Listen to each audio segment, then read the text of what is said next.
ओम शांति। 3 तारीख की मुरली है। मीठे प्यारे प्राणेश्वर प्रिय पिता कहते हैं, मीठे बच्चे, यह खेल है कब्रिस्तान और परिस्तान का। इस समय कब्रिस्तान है, फिर परिस्तान बनेगा। तुम्हें इस कब्रिस्तान से दिल नहीं लगानी है। प्रश्न है, मनुष्य कौन सी एक बात को जान ले तो संशय दूर हो जाएंगे। उत्तर है, बाप कौन है, वह कैसे आते हैं। यह बात जान ले तो सब संशय दूर हो जाएंगे।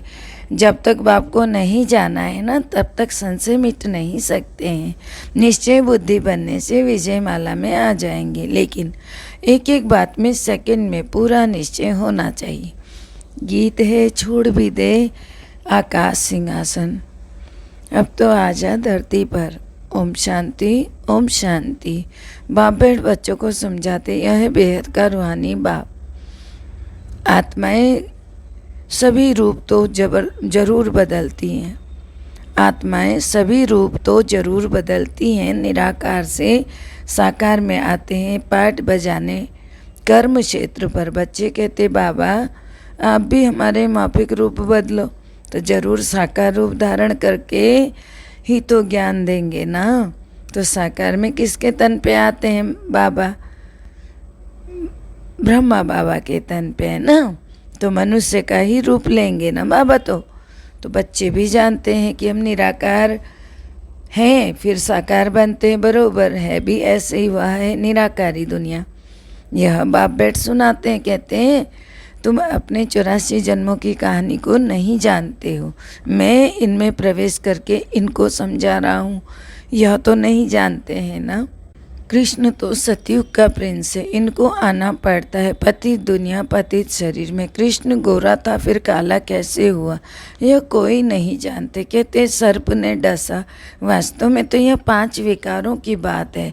काम चिता पर बैठने से काले बन जाते हैं। श्याम सुंदर कृष्ण को ही कहते हैं, मेरा तो शरीर ही नहीं है जो गोरा व सांवरा बने। मैं तो एवर पावन हूँ। मैं कल्प कल्प संगम पर आता हूँ। जब कलयुग का अंत सतयुग का आदि होता है तो मुझे ही आकर स्वर्ग की स्थापना करनी है। सतयुग में सुखधाम, कलयुग है दुखधाम। इस समय मनुष्य मात्र सब पतित हैं। सतयुग के लक्ष्मी नारायण महाराजा महारानी की गवर्नमेंट को भ्रष्टाचारी तो नहीं कहेंगे ना। तो यहाँ सब है पतित। भारत स्वर्ग था तो देवी देवताओं का राज्य था। यह एक ही धर्म था। यहाँ पर संपूर्ण पावन श्रेष्ठाचारी थे सभी। भ्रष्टाचारी श्रेष्ठाचारियों की पूजा अभी करते हैं ना, उसी श्रेष्ठाचारी यादगार की पूजा आज भी हो रही है। सन्यासी पवित्र बनते हैं तो अपवित्र उनको माथा टेकते हैं। तो बाबा कहते हैं कि सन्यासी को गृहस्थी फॉलो तो कुछ करते नहीं है, सिर्फ कह देते हैं कि मैं फलाने सन्यासी का फॉलोअर्स हूँ। सो तो जब फॉलो करो तब भी सन्यासी बन जाओ, तब कहेंगे फॉलोअर। गृहस्थी फॉलोअर्स बनते हैं, परंतु वह पवित्र तो बनते नहीं हैं। ना सन्यासी उनको समझाते, ना वह खुद समझते हैं कि फॉलो करो, तो करते ही नहीं है। यहाँ तो पूरा फॉलो करना है। माता पिता को गाया जाता है ना, फॉलो फादर मदर, और संग बुद्धि योग तोड़ना है। सभी देहधारियों से बुद्धि योग तोड़ करके मुझ एक बाप को याद करो, मुझसे बुद्धि योग जोड़ो। बाप के पास पहुंच जाएंगे, फिर सतयुग में आ जाएंगे। तुम ऑलराउंडर हो, 84 जन्म लेते हो, आदि से अंत तक, अंत से आदि तक तुम ही तो जानते हो। हमारा ऑलराउंडर पार्ट है। दूसरे धर्म वालों का आदि से अंत तक पार्ट नहीं चलता है। आदि सनातन है ही एक देवी देवता धर्म। पहले सूर्यवंशी थे। अब तुम जानते हो ऑलराउंडर 84 जन्मों का चक्कर लगाते हैं। बाद में आने वाले को ऑलराउंड नहीं कहते, वो ऑलराउंड हो भी नहीं सकते। यह समझ की बात है। बाबा के सिवाय कोई समझा ना सके। पहले तो हेरिडिटीज आदि कल्प सूर्यवंशी चंद्रवंशी राज्य चलता है। अभी तो देखो बहुत छोटा सा यह युग है। इनको तो संगम कहेंगे, जो बाप से मिलन का युग कुंभ भी कह देते हैं। उनको ही याद करते रहते हैं, परमपिता परमात्मा आकर हम पतितों को पावन बनाओ। बाप से मिलने के लिए कितना भटकते रहते हैं, यज्ञ दान तप दान पुण्य आदि करते रहते हैं, फ़ायदा तो कुछ भी नहीं होता है ना। अभी तुम भटकने से छूट गए हो। वह है भक्ति का कांड, भक्ति कांड, यह ज्ञान कांड। तो भक्ति मार्ग आधा कल्प चलता है, यह ज्ञान मार्ग इस समय तुमको पुरानी दुनिया से वैराग्य दिलाता है। इसलिए तुम्हारा यह बेहद का वैराग्य, क्योंकि तुम जानते हो यह सारी दुनिया कब्रिस्तान होनी है। इस समय कब्रिस्तान है, फिर परिस्तान बनेगा। यह खेल कब्रिस्तान परिस्तान का है। बाप परिस्तान स्थापन करते हैं, जिसको याद करते हैं तो रावण को कोई याद थोड़ी करता है, बाप को याद करते वही आकर परिस्तान बनाते हैं। तो मुख्य एक बात समझने से फिर सब संशय मिट जाएंगे। जब तक पहले बाप को नहीं जाना है ना, तब तक संशय मिट ही नहीं सकते हैं। संशय बुद्धि ही रहेंगे तब तक। तो संशय बुद्धि होने से विनाशंति अर्थात विनाश में समा जाते हैं। बरोबर हम आत्माओं का वह बाप है, वही बेहद का वर्षा देते हैं। निश्चय से ही विजय माला में पिरो सकते हैं, एक एक अक्षर में, सेकंड में निश्चय होना चाहिए। बाबा कहते हैं तो पूरा निश्चय होना चाहिए ना। जब बाबा भगवान कह रहे हैं तो निश्चय तो करना चाहिए। तो बाबा निराकार को कहा जाता है। ऐसे तो गांधी को भी बापू जी कहते थे, परंतु गांधी जी की बात नहीं हो रही यहाँ पे। शिव परमात्मा निराकार शिव ज्योति बिंदु की बात हो रही है। परंतु यहाँ तो वर्ड का बापू जी चाहिए ना, वह तो है ही वर्ड का गॉड फादर। तो वर्ड का गॉड फादर वह तो बहुत बड़ा हुआ ना, तो उनसे ही वर्ड की बादशाही मिलती है। ब्रह्मा के द्वारा स्थापना होती है विष्णु के राज्य की। तुम जानते हो हम ही विश्व के मालिक थे, हम सो फिर देवी देवता थे, फिर हम चंद्रवंशी वैश्यवंशी शूद्रवंशी बने। इन बातों को तुम बच्चे ही समझ सकते हो। कि बाप कहते हैं ना कि इस मेरे ज्ञान यज्ञ में विघ्न बहुत पड़ेंगे। यह है रुद्र ज्ञान यज्ञ, इससे विनाश ज्वाला प्रज्वलित होती है। इसमें सारी पुरानी दुनिया खत्म हो, एक देवी देवता धर्म की स्थापना हो जाएगी। तुमको समझाने वाला तो बाप है, वह सच्ची बोलते हैं। नरसिंह नारायण बनने की सत्य कथा सुनाते हैं। ये कथा तुम अभी ही सुनते हो, यह कोई परंपरा नहीं चलती। अब बाप कहते हैं तुमने 84 जन्म पूरे किए, अब फिर नई दुनिया में तुम्हारा राज्य होगा। यह है राजयोग का ज्ञान। सहज राजयोग की नॉलेज एक परम पिता परमात्मा के पास ही है, जिसको प्राचीन भारत का राजयोग कहते हैं। बरोबर कलयुग को सतयुग बनाया था, विनाश भी शुरू हुआ था। मुसलों की ही बात है। सतयुग त्रेता में तो कोई भी लड़ाई होती नहीं, फिर बाद में शुरू होती है। या मुसलों की अर्थात मिसाइल्स की लड़ाई लास्ट लड़ाई होती है।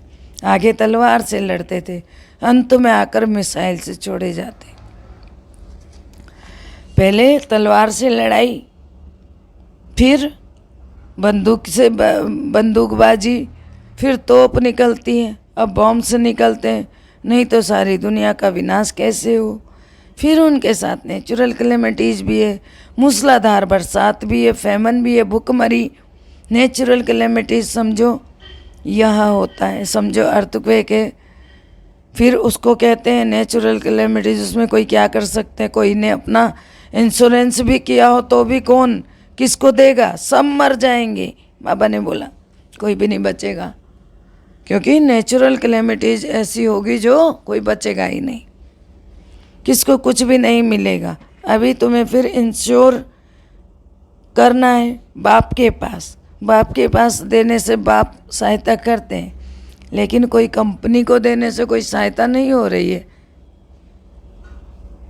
इंश्योर भक्ति में भी करते हैं, परंतु वह आधा कल्प का रिटर्न मिलता है। यह तो तुम डायरेक्ट इंश्योर करते हो कि कोई सब कुछ इंश्योर करेगा तो उसको बादशाही मिल जाएगी। जैसे बाबा अपना बतलाते हैं, सब कुछ दे दिया, बाबा पास फुल इंश्योर कर लिया तो फुल बादशाही मिलती है, बाकी तो यह दुनिया ही खत्म हो जाती है। फिर बाबा ने बताया कि यह मृत्यु लोक है, किन की दबी रहेगी धूल में, किन की राजा खाए, सफली उसकी हो जो प्रभु कार्यों में लगाए। जब कहाँ आग लगती है, वह कोई आफत आती है तो चोर लूटने आते हैं। इस समय ही अंत का है, यह समय ही अंत का है, इसलिए अब बाप को याद करना है, मदद करनी है। इस समय बाप को बच्चों की मदद की ज़रूरत है और बच्चों को बाप की मदद की ज़रूरत है। इस समय सब पतित हैं, वो पावन दुनिया स्थापन कर ना सके। यह तो बाप का ही काम है ना, बाप को ही बुलाते हैं, निराकारी दुनिया से आओ, आकर रूप धरो। तो बाप कहते मैं साकार में आया हूँ और रूप धरा है, परंतु हमेशा इसमें नहीं रहता हूँ। हर वक्त थोड़ी ब्रह्मा बाबा के तन पे प्रवेश करके बैठे रहेंगे। सवारी कोई सारा दिन थोड़ी करता है, कोई बैल की सवारी दिखाते हैं, भाग्यशाली रथ मनुष्य का दिखाते हैं। अब यह राइट है या वह राइट है। गौशाला भी दिखा देते हैं, गौमुख भी दिखाते हैं, बैल पर भी सवारी और फिर गौमुख से भी नॉलेज देते हैं। यह ज्ञान अमृत निकलता है। अर्थ है ना, गौमुख का मंदिर भी है। बहुत लोग जाते हैं तो समझते हैं गौ के मुख से अमृत टपकता है, वह जाकर पीना है। 700 सीढ़ियाँ हैं, सबसे बड़ा समझते हैं गऊ के मुख से अमृत टपकता है, वह जाकर पीना है। 700 सीढ़ियाँ हैं, सबसे बड़ा गौमुख होता है। तो अमरनाथ पर भी कितनी मेहनत करके जाते हैं, देखो वहाँ भी नहीं, वहाँ है कुछ भी नहीं, सब ठगी है। दिखाते ना शंकर ने पार्वती को कथा सुनाई, वहाँ क्या है, कुछ भी नहीं। वो जो अमरनाथ में जाते हैं वहाँ पर भी वहाँ पर एक सिस्टम बनाया हुआ है कि जहाँ पे एक ही जगह जा कर के बर्फ़ गिरती है और वहीं जमा होती रहती है, तो उस बर्फ़ का शिवलिंग की तरह आकार बनता है। लोगों को ठगते हैं कि शिव बाबा ने दर्शन दे दिए, शिव भगवान क्या बर्फ़ का बनेगा। उल्टी उल्टी बातें करते हैं। बाबा ने कहा सब ठगी है वहाँ पर। तो बाबा ने ये सब प्रूफ किया हुआ है, ब्रह्मा तन में आकर वहाँ पहुँचकर उस बात को प्रूफ किया हुआ है, बताया हुआ है, सबके सामने उसका प्रत्यक्ष किया हुआ है वहाँ रहकर। तो बाबा कहते हैं अब शंकर कोई एक पार्वती को कथा सुनाएंगे। अब क्या पार्वती की दुर्गति हुई जो उनको कथा सुनाने बैठे। मनुष्य मंदिर आदि बनाने में कितना खर्चा करते हैं। बाप कहते हैं खर्चा करते करते तुमने देखो सारे पैसे गंवा दिए। कितने सॉल्वेंट थे, अब देखो इंसॉल्वेंट बन गए हो। फिर मैं आकर सॉल्वेंट बनाता हूँ। जानते हो बाप से वर्षा लेने आए हैं, तुम बच्चों को दे रहे हैं। भारत है परमपिता परमात्मा का बर्थ प्लेस, सबसे बड़ा तीर्थ हुआ ना। फिर सर्व पतितों को पावन भी बाप ही बनाते हैं। गीता में अगर बाप का नाम होता है तो सभी यहाँ आकर फूल चढ़ाते। बाप के सिवाय सबको सदगति दे भी कौन सकता है। और भारत ही सबसे बड़े ते बड़ा तीर्थ है, परंतु कोई को मालूम ही नहीं है। नहीं तो जैसे बाप की महिमा अपरंपार है, वैसी भारत की महिमा भी अपरंपार है। हेल और हेवन भारत का बनता है, अपरंपार महिमा है। किसकी? हेवन की महिमा अपरंपार। तो अपरंपार निंदा फिर हेल की ही करेंगे। तो बच्चे तो सचखंड के मालिक बनते हो, यहाँ आए हो बाबा से बेहद का वर्षा लेने। बाप कहते मन मना भवा, सबसे बुद्धि योग हटाए, मामे कम याद करो। याद से ही तो पवित्र बनेंगे ना। नॉलेज से वर्षा लेना है, नॉलेज से वर्षा लेना है। जीवन मुक्ति का वर्षा तो सबको मिलता है, परंतु स्वर्ग का वर्षा राजयोग सीखने वाले ही पाते हैं। सदगति तो सबकी होनी है ना, सबको वापस ले जाएंगे। बाप कहते मैं कालों का काल हूँ। महाकाल का भी मंदिर है ना। बाप ने समझाया अंत में प्रत्यक्षता होगी, तब समझेंगे कि बरोबर इन्हों को बतलाने वाला बेहद का बाप ही है। कथा सुनाने वाले अगर अब कहे कि गीता का भगवान कृष्ण नहीं है शिव है, तो सब कहेंगे इनको भी बीके का भूत लगा है। अभी इस बात के लिए टाइम नहीं हुआ है। बाबा ने कहा कि पिछाड़ी को ये सब बातें मानेंगे कि शिव ही गीता का भगवान है। अगर अभी से मान लेंगे तो इनकी ग्राहिकी माना इनकी रोजी रोटी चली जाएगी, क्योंकि अभी तक तो ये बोलते आए कि कृष्ण ही गीता का भगवान है। अब वो सीधा बोलेंगे कि शिव ही गीता का भगवान है, तो बोलेंगे फिर उनकी कि ये तो बीके के यहाँ जाने लगे, उनको पता चल जाएगा तो इनको मानना छोड़ देंगे। इसलिए बाबा ने कहा जब समय लास्ट होता है तब जाके ये सारी बातें क्लियर कर दी जाती हैं। अच्छा, मीठे मीठे सिकलदे बच्चों प्रति माता पिता बाप दादा का याद प्यार और गुड मॉर्निंग। रूहानी बाप की रूहानी बच्चों को नमस्ते। हम रूहानी बच्चों की रूहानी बाप दादा को दिल व जान से सिख व प्रेम से याद प्यार नमस्कार, good morning, diamond morning, Om Shanti. धारणा है, पहला है और सब संग तोड़ माता पिता को पूरा फॉलो करना है। इस पुरानी दुनिया से बेहद का वैराग्य रख, इसे भूल जाना है। दूसरा, यह अंत का समय है, सब खत्म होने के पहले अपने पास जो कुछ है उसे इंश्योर कर भविष्य में फुल बादशाही का अधिकार लेना है। वरदान है, ब्राह्मण जीवन में सदा खुशी की खुराक खाने और खिलाने वाले श्रेष्ठ नसीबवान भव। विश्व के मालिक के हम बालक सो मालिक है, इसी ईश्वरीय नशे और खुशी में रहो, वह मेरा श्रेष्ठ भाग्य अर्थात नसीब। इसी खुशी के झूले में सदा झूलते रहो, सदा खुश नसीब भी हो और सदा खुशी की खुराक खाते और खिलाते भी हो। औरों को भी खुशी का महादान दे खुश नसीब बनाते हैं। आपके जीवन है खुशी की, खुश रहना ही जीना है, यही ब्राह्मण जीवन का श्रेष्ठ वरदान है। स्लोगन है, हर परिस्थिति में सहनशील बनो तो मौज का अनुभव करते रहेंगे। हर परिस्थिति में सहनशील बनो तो मौज का अनुभव करते रहेंगे। ओम शांति। मातेश्वरी जी के अनमोल महावाक्य। पहला है, यह अपना ईश्वरीय ज्ञान अपनी बुद्धि से नहीं निकाला हुआ है, न कोई अपनी समझ अथवा कल्पना है अथवा संकल्प है, परंतु यह ज्ञान सारी सृष्टि का जो रचता है उसके द्वारा सुना हुआ ज्ञान है, और साथ साथ सुनकर अनुभव और विवेक में जो लाया है वो प्रैक्टिकल आपको सुना रहे हैं। अगर अपने विवेक की बात होती है तो सिर्फ अपने पास चलती है, परंतु यह तो परमात्मा के द्वारा सुन विवेक से अनुभव करके धारणा करते हैं। जो बात धारण करते हैं वो जरूर विवेक और अनुभव में आती है, तब अपनी मानी जाती है। जब यह बात इन द्वारा जान चुके हैं तुम पिता परमात्मा की रचना क्या है, परमात्मा क्या है, बाकी कोई अपने संकल्प की बात नहीं है। ये अगर होती तो अपने मन में उत्पन्न होती, ये अपना संकल्प है। इसलिए जो अपने को स्वयं परमात्मा द्वारा मुख्य धारणा योग्य पॉइंट मिली हुई है वो है मुख्य योग लगाना। तो योग के पहले ज्ञान चाहिए, तो योग करने के लिए पहले ज्ञान क्यों चाहिए? पहले सोचना समझना और बाद में योग लगाना, हमेशा ऐसे कहा जाता है। पहले समझ चाहिए, नहीं तो उल्टा कर्म चलेगा।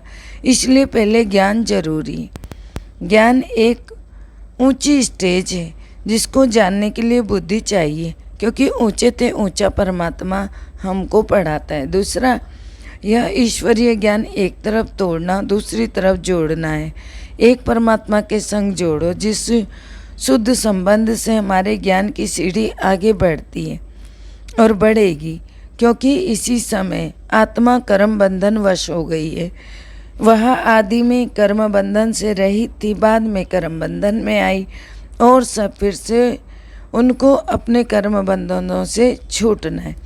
अब अपने कर्मों की बंधाए मानी भी ना हो, कर्म करना अपने हाथ में रहे, माना कर्म पर कंट्रोल हो, तभी कर्मों की बंधाए मानी नहीं आएगी।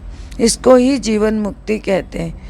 नहीं तो कर्म बंधन में चक्र में आने से सदा काल के लिए जीवन मुक्ति नहीं मिलेगी। अब तो आत्मा से पावर निकल गई है और उनके कंट्रोल बिगड़ कर्म हो रहे हैं, लेकिन कर्म आत्मा से होना चाहिए और आत्मा में जोर आना चाहिए और कर्मों को इस स्थिति में आना चाहिए जो कर्मों की बंधाई मानी ना रहे। नहीं तो मनुष्य दुख सुख के लपेट में आ जाते हैं, क्योंकि कर्म उन्हों को खींचता रहता है। आत्मा की शक्ति उस पावर में आती है। तो जो कर्मों का बंधाई मानी में ना आवे, यह है रिजल्ट। इन बातों को धारण करने से सहज हो जाएगा। इस क्लास का मकसद यही है। बाकी अपने को कोई वेद शास्त्र पढ़ डिग्री हासिल नहीं करनी है, बल्कि यह ईश्वरीय ज्ञान से अपने को अपने जीवन बनानी है। इस कारण ईश्वर से शक्ति लेनी है। अच्छा, ओम शांति। सबका भला हो, सब सुख पाएं, सब परमात्मा से जुड़ जाएं, अंत समय में अपना जीवन सफल बनाएं, मुक्ति जीवन मुक्ति को पाएं, सबकी मनोकामना पूर्ण हो जाए। ओम शांति।